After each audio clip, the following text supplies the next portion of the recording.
जोहार साथियों।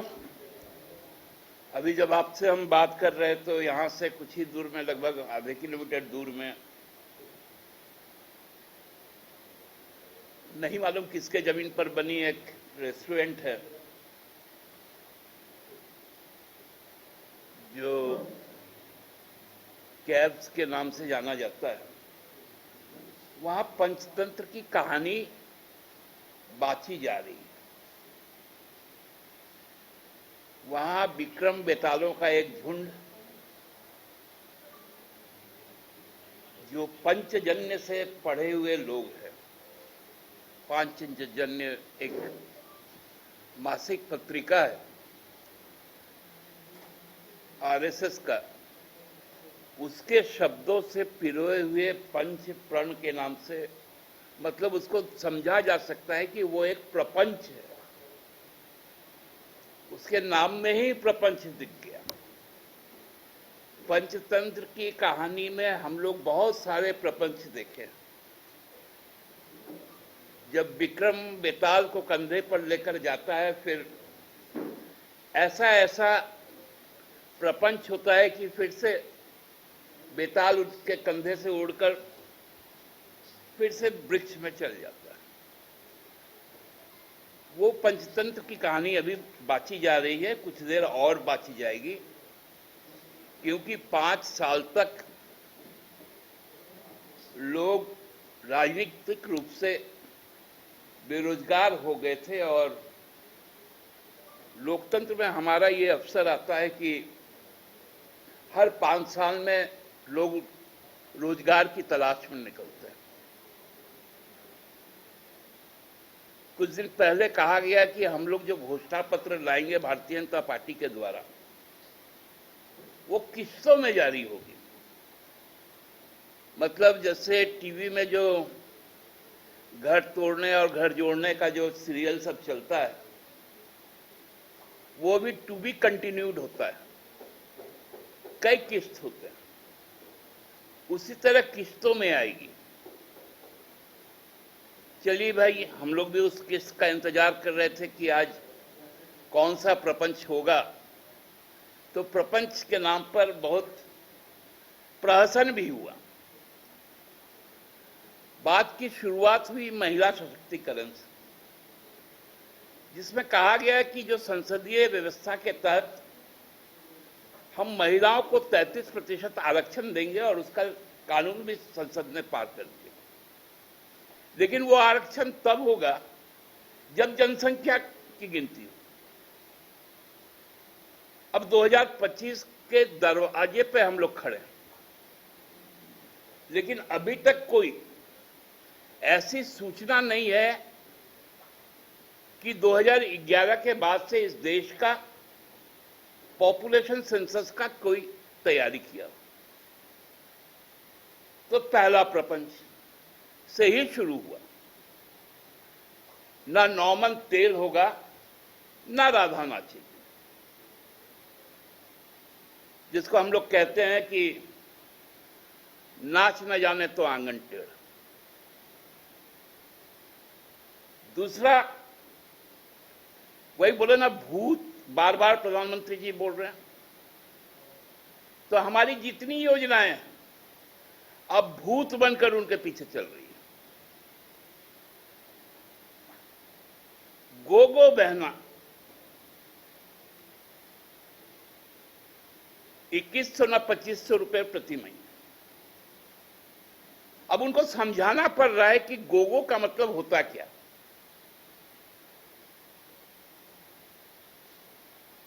कि ये संथाली में मां को कहा जाता है। अब हेमंत सोरेन चुकी है, शिबू सोरेन है, तो इसलिए गोगो दीदी योजना तो हमारा ही तो मैया सम्मान है ना। फिर भूत घुस गया, सबको आवास, मतलब क्या, अबुआ आवास।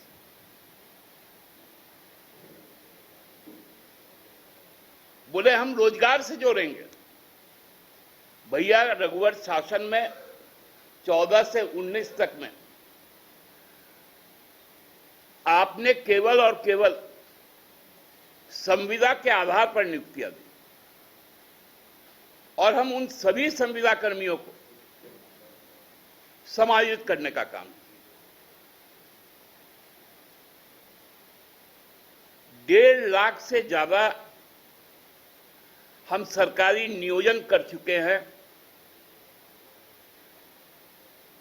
और लगभग 3 लाख अपने युवाओं को रोजगार के साथ जोड़े, प्राइवेट कंपनियों, एमयू के बाद, कौशल प्रशिक्षण के बाद। साथ साथ मुख्यमंत्री समृद्धि योजना के तहत, ग्राम गाड़ी योजना के तहत, नए उद्यमी योजना के तहत लाखों लोगों को सीधा लाभ पहुंचा।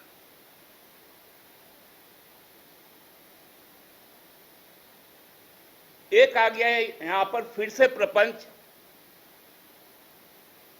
कि हम सिलेंडर देंगे 2 ठो, मतलब साल भर चल जाएगा 2 ठो में, और बाकी में 500 रुपया करके सब्सिडी देंगे। वही भूत कांग्रेस का जो आज तेलंगाना में और कर्नाटका में मिल रहा है। भूत ही लोग को छोड़ेगा नहीं, विक्रम बेताल को।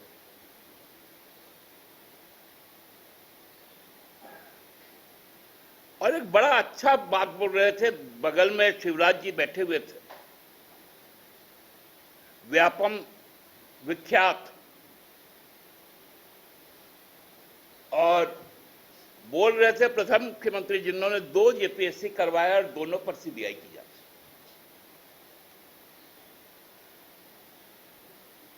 अध्यक्ष से लेकर सदस्य से लेकर अधिकारी जेल घूम कर आए। वो कैलेंडर की बात करते थे, और पिछले 5 साल में 14 से 19 तक एक भी जेपीएससी नहीं हो पाया था। मतलब प्रहसन भी कम से कम देवी पक्ष में आज तीसरा दिन है। देवी पक्ष में भी इस प्रकार का झूठ।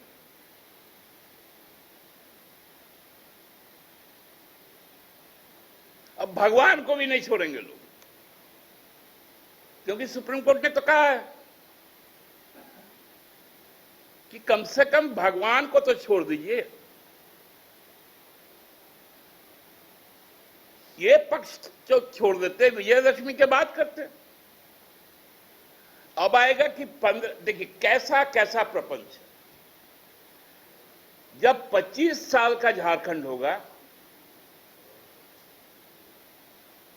तो हम लोग 25 पॉइंट बताएंगे, और जब 15 नवंबर का होगा तो हम लोग 150 बात बोलेंगे और अपना जारी करेंगे। भैया 25 साल 15 नवंबर को ही होगा ना।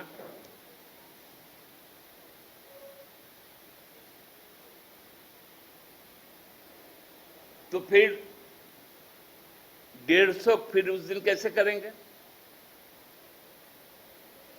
क्योंकि भगवान बिरसा की 150वीं जयंती तो उसी दिन है।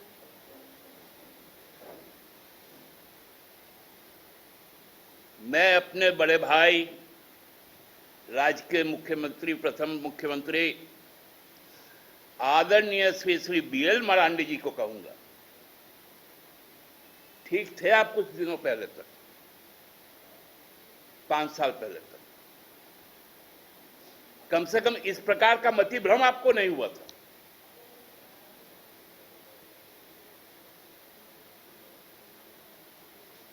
एक कामरूप डिस्ट्रिक्ट का आसाम से जो आए हैं, जुल्काबाड़ी उनका निर्वाचन क्षेत्र है, वहां के मुख्यमंत्री और ये मध्य प्रदेश के मुख्यमंत्री रहे हैं, इनके चक्कर में इनकी मति भ्रष्ट हो गई। उनके लिए संवेदनाएं भी हैं। मैं तो ईश्वर से प्रार्थना भी करता हूं, मां कात्यायनी से मैं आराधना करता हूं कि जो मति भ्रम का ये शिकार है उससे बच के बाहर आए।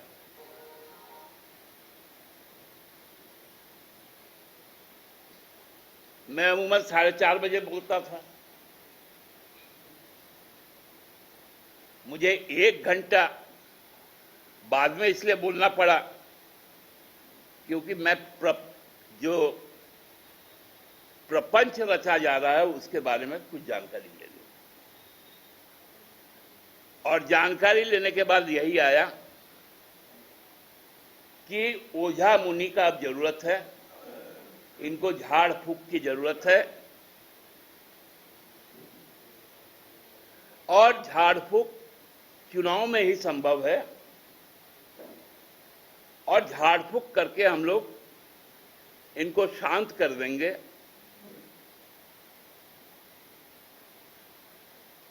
और कम से कम कॉपी पेस्ट, क्या बोलता है, कंट्रोल सी ना क्या, हाँ ऐसे कुछ होता है ना, कंट्रोल बी, सी और पी, और वी और पी, और सी और पी, वी, अच्छा कंट्रोल सी कंट्रोल वी,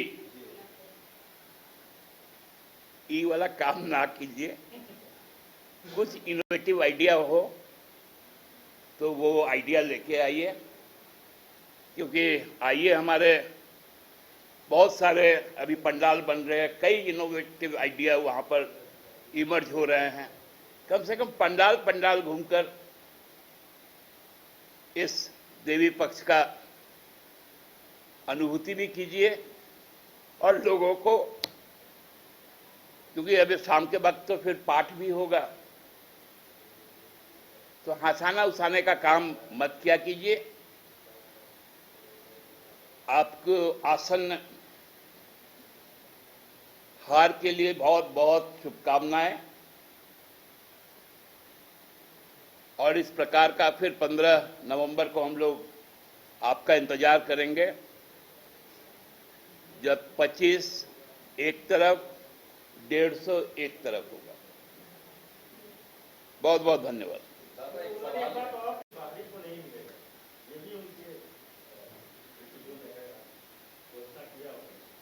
अब मजबूर होना पड़ा, क्योंकि हमने जब 75% सीटें आरक्षित की और 100% तृतीय अर्थ, तो मैं तो कह रहा हूं कि कंट्रोल सी कंट्रोल वी,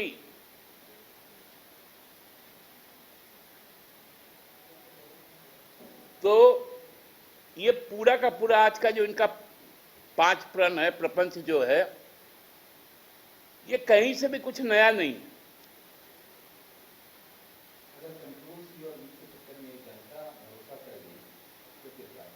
अरे बाप रे बाप, अभी देखिए ना, आज चुनाव हुआ है हरियाणा में, जनता इतना भरोसा की है भारतीय जनता पार्टी में कि वो दहाई का अंक तक नहीं छूने जा रही है। वो अंडर 10 रहेगा 90 में, बार बार नहीं आते, बहुमत में नहीं है केंद्र में भाजपा, बैसाखी पर है, बार बार काट की हांडी नहीं चढ़ती।